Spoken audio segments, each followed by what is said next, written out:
temos que assinar os cheques em conjunto, sempre, porque somos não solidários. Cabral e Ricardo assinam juntos. Eu tenho uma conta com a minha esposa e somos solidários. Cada um de nós pode assinar sozinho. Eu estou aqui em Salvador dando aula, trabalhando, e minha esposa está no shopping gastando dinheiro, emitindo cheque sozinha. Não é bom negócio, né? Essa conta solidária não é bom negócio para quem está trabalhando. Mas ela assina só o cheque, porque somos solidários. Ou quer dizer, eu ou ela assina o cheque. Então aqui nós aprendemos o que é solidariedade, não solidariedade, solidariedade. Vamos trabalhar no cheque e vamos trabalhar na conta corrente. O Ricardo vai falar sobre isso, hein? Lembre disso. Isto aqui, E/ou, é uma aberração cromossômica. Isso não existe, nem no português, nem no juridiquês. Os bancos, equivocadamente, colocam no talão de cheque, E/ou. Ou é E ou é ou.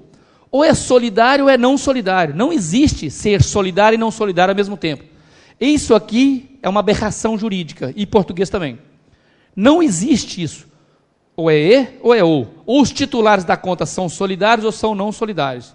E nós vamos ver, à tarde, a gente começa hoje, que os avalistas, ou aval, que é uma garantia em título de crédito, são solidários. O avalista de um título de crédito é sempre solidário com o emitente ou o devedor do título. Mais tarde a gente volta na solidariedade e não solidariedade. E o Ricardo também vai voltar nisso em abertura de conta, em movimentação de conta. Prosseguindo, vamos falar por fim do protesto. O que é o protesto?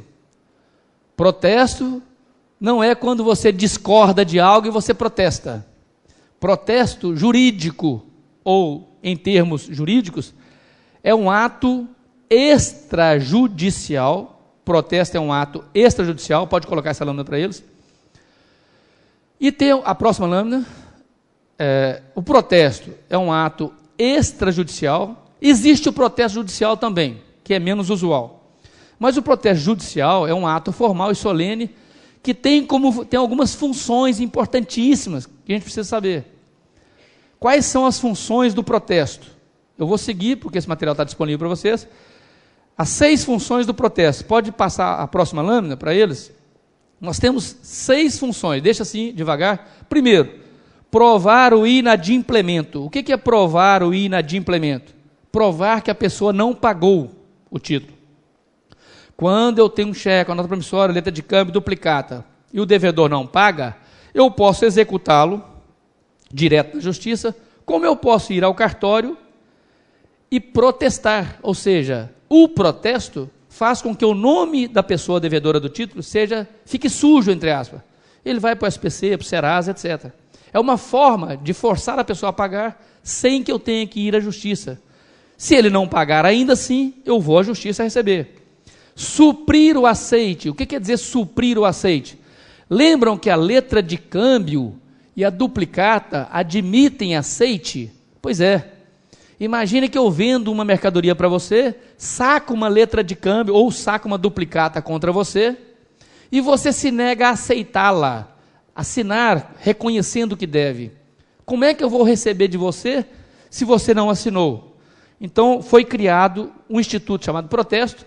Eu vou ao cartório, provo que eu vendi a mercadoria para você. Como eu provo? Fácil. A nota fiscal tem um canhoto, aquele canhotinho que vocês assinam quando recebe a mercadoria, põe data e assina, que as pessoas não têm noção para que serve, aquela tirinha que é destacada da nota fiscal, a pessoa põe a data e assina, recebendo a mercadoria, aquela tira prova que eu vendi e você recebeu a mercadoria. Com aquela tirinha, eu vou ao cartório e digo, eu quero protestar essa duplicata por falta de aceite.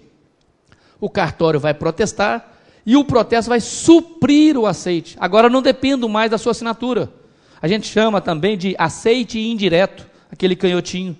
Agora eu posso ir à justiça e executar você. O juiz vai concordar, porque ele sabe que eu já protestei para suprir o aceite. Eu já provei que eu vendi a mercadoria para você.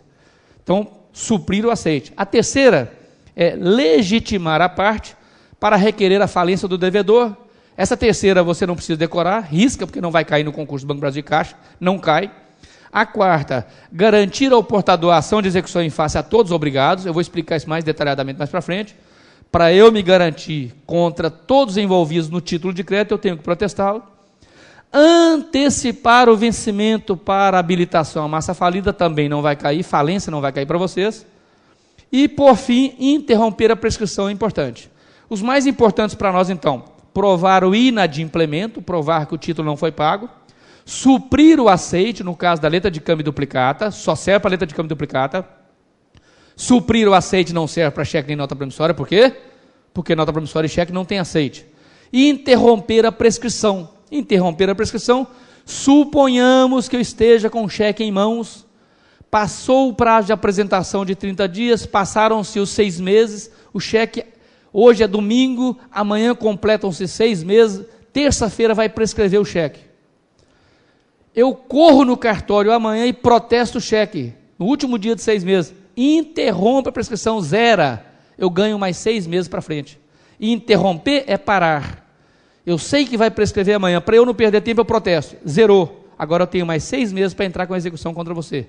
A função, então, outra função é interromper a prescrição. Seguindo, vamos ver agora os termos mais importantes, pode passar a lâmina 17, os termos mais importantes que nós temos que ter em mente no juridiquês, eu chamo de juridiquês do direito cambiário. Emissão ou saque. Bom, aceite, sacador, sacado, endosso e aval. Se você souber esses 5 termos em juridiquês, fica fácil de entender os demais termos e entender a dinâmica dos títulos de crédito. Vamos ver aqui, nós temos, por exemplo, um cheque. No cheque, nós temos 3 figuras. Temos aqui o emitente, temos aqui o favorecido, temos aqui o banco.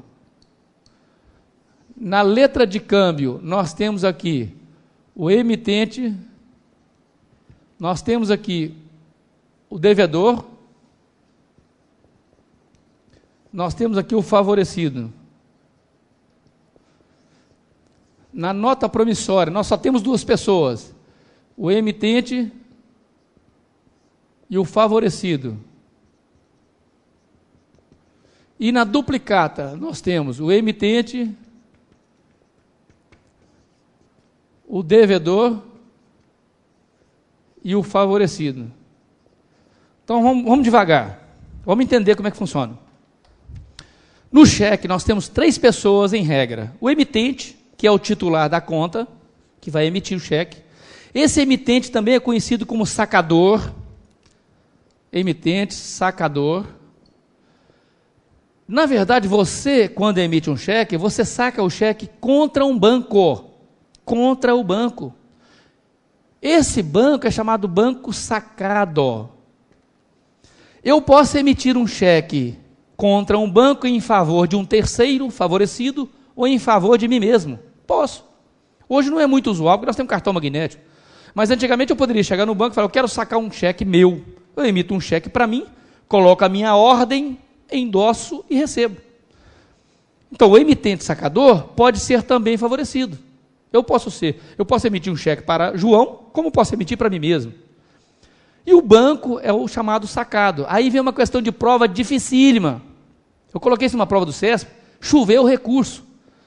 Quem é o devedor do cheque? Vou dar nome aos bois. João, Banco BNB, não, o Banco da Amazônia, né?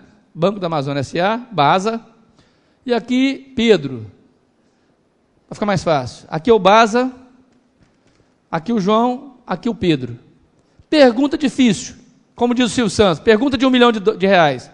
Quem é o credor desse cheque?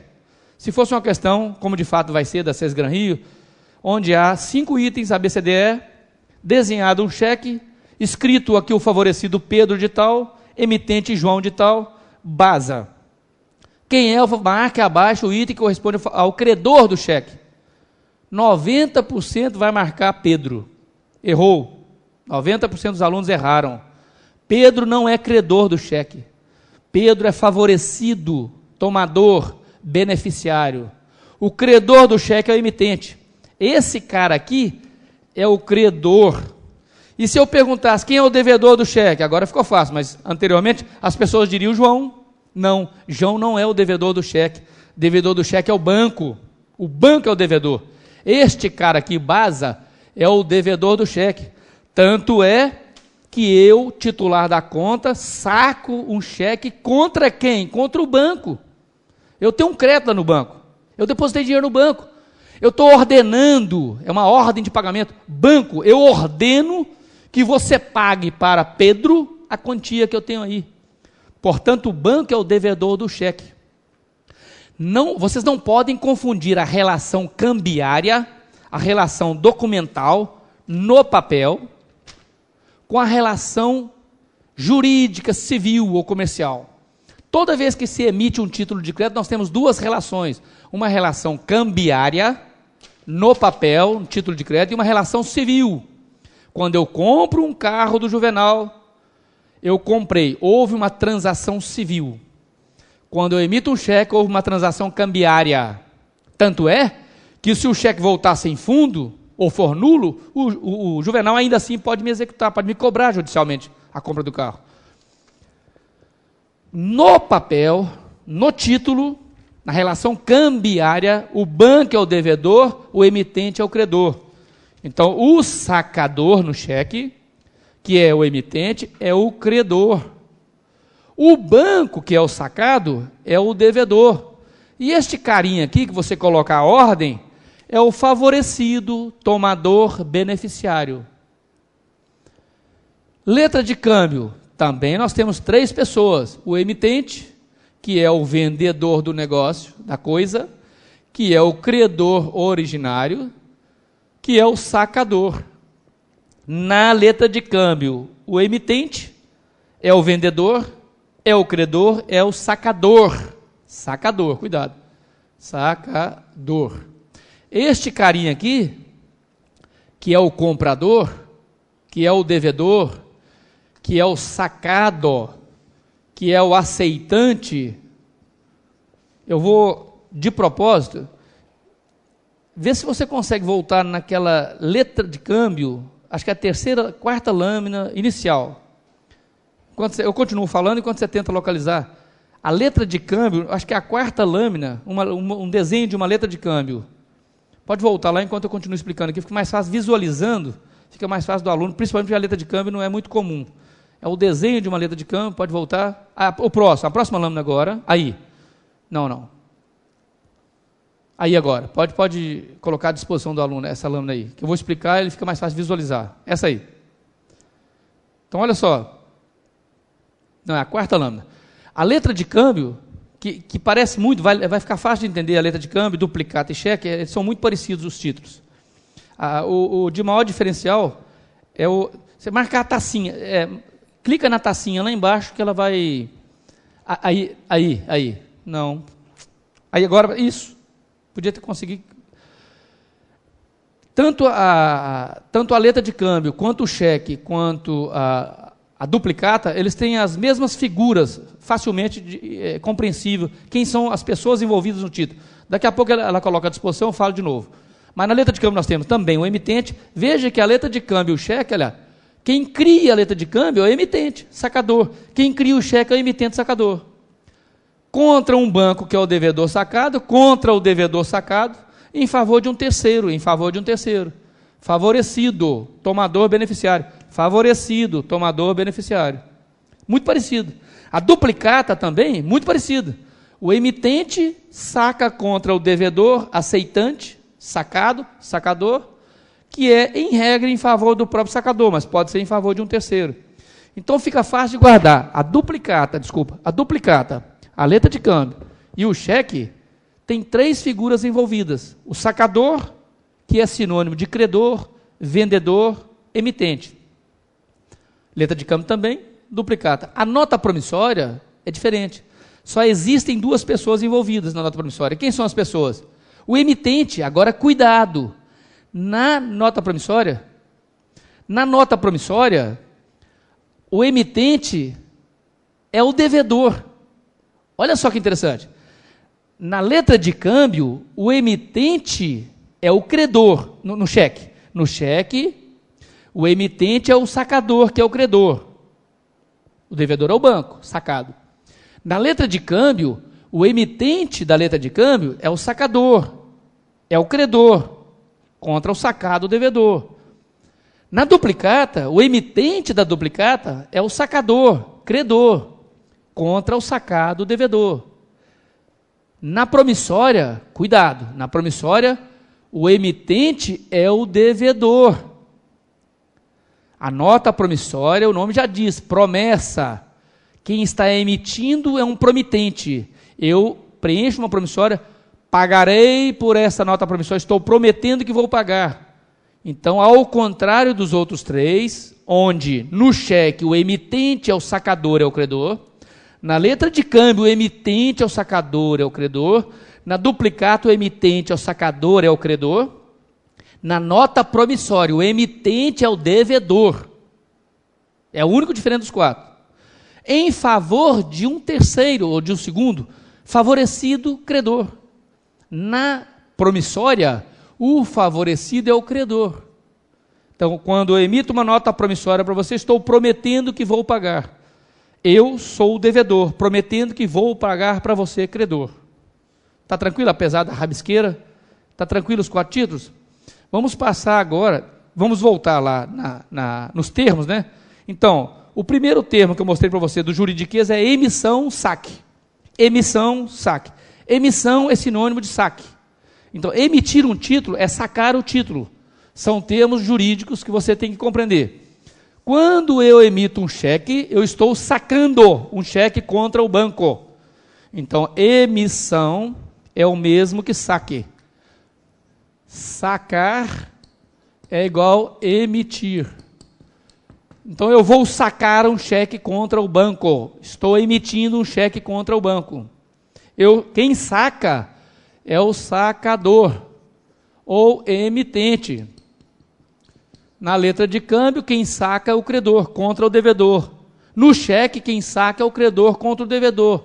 Quem é o credor do cheque? O emitente, titular da conta. Quem é o devedor? É o banco. Na duplicata, o sacador é o credor também. É o emitente contra o sacado, o devedor. Na promissória, o emitente é o devedor. É o único diferente. Aqui quem emite é o devedor em favor do credor. Então, quando disser numa prova, o sacador de um cheque é o seu credor? Verdade. O sacador de um cheque é o seu credor. O sacado, que é o banco, é o devedor? Correto, o sacado é o devedor. Claro que quando eu compro um carro do Juvenal e emito um cheque para o Juvenal, claro que eu sou devedor do Juvenal. No negócio civil, na transação civil, eu comprei, eu devo para ele. Mas no papel, no cheque, quando eu emito, apesar de eu dever para o Juvenal, eu sou o credor. O banco é o devedor, o Juvenal é o favorecido. São duas relações diferentes. Cuidado com isso em prova. O outro termo é o aceite. O aceite é o termo por meio do qual o devedor concorda com as condições do título. O aceite ele é admissível na letra de câmbio e na duplicata. O aceite não é admitido. Não é admitido no cheque, na nota promissória. Porque o cheque é de própria emissão, você emite, você não tem que aceitar. Nota promissória você emite, você não tem que aceitar. A letra de câmbio e a duplicata são sacadas, são emitidas pelo credor contra o devedor. O devedor tem que verificar e concordar, dar o seu aceite. O cheque e a nota promissória são emitidos pelo comprador em favor do vendedor. Ele não tem que dar aceite. Sacador, sacado já falei. Endosso, também já falei. Endosso é o termo técnico utilizado, é o instituto jurídico utilizado para transferir os direitos creditícios, transferir os direitos creditórios do título de crédito. O endosso pode ser em branco, pode ser em preto. O cheque estando à minha ordem, quando eu assino no verso, sem designar novo favorecido, disse endosso em branco, passou a estar ao portador. Quando eu assino no verso, designando o novo favorecido, pague-se a Maria de tal, endosso em preto. E por fim, aval. O aval é uma outra figura importantíssima. Não tem como ter concurso do Banco Brasil Caixa sem cair esses institutos. Não tem como. Impossível um concurso onde caia título de crédito que não se fale de endosso, aceite e aval. Não tem como. O aceite, endosso e aval estão ligados intimamente aos títulos de crédito. O que é aval? Nós vamos ver, começaremos o assunto aval, garantia do sistema financeiro à tarde, hoje. O aval é uma garantia pessoal. O direito, ele criou mecanismos para dar garantia aos terceiros de boa-fé. Quando eu concordo em pegar um cheque seu, quando eu concordo em pegar uma nota promissória sua, título de crédito não é dinheiro, é papel. Credere, confiança. Eu pego um cheque seu por confiança. Se ele não tiver fundo e você não tiver patrimônio, eu não vou receber nunca. Mas, para eu me garantir, o direito permite que eu exija de você uma garantia extra. Além de eu poder executar você, eu quero uma garantia extra. Por exemplo, hipotético, eu quero que seu pai avalize você, que eu sei que seu pai tem patrimônio. Quando o seu pai assina o título, o cheque como avalista, ele passou a ser um garantidor a mais. Se aquele cheque estiver sem fundo agora, o favorecido tomador vai executar o emitente e o avalista. Pode executar os dois, ou só um deles. O avalista é um garantidor solidário, responde sozinho pela dívida. Vamos falar mais do aval, à tarde a gente começa a falar do aval. Vamos voltar aos títulos de crédito, mas antes vamos fazer um pequeno intervalo e voltamos daqui a pouco.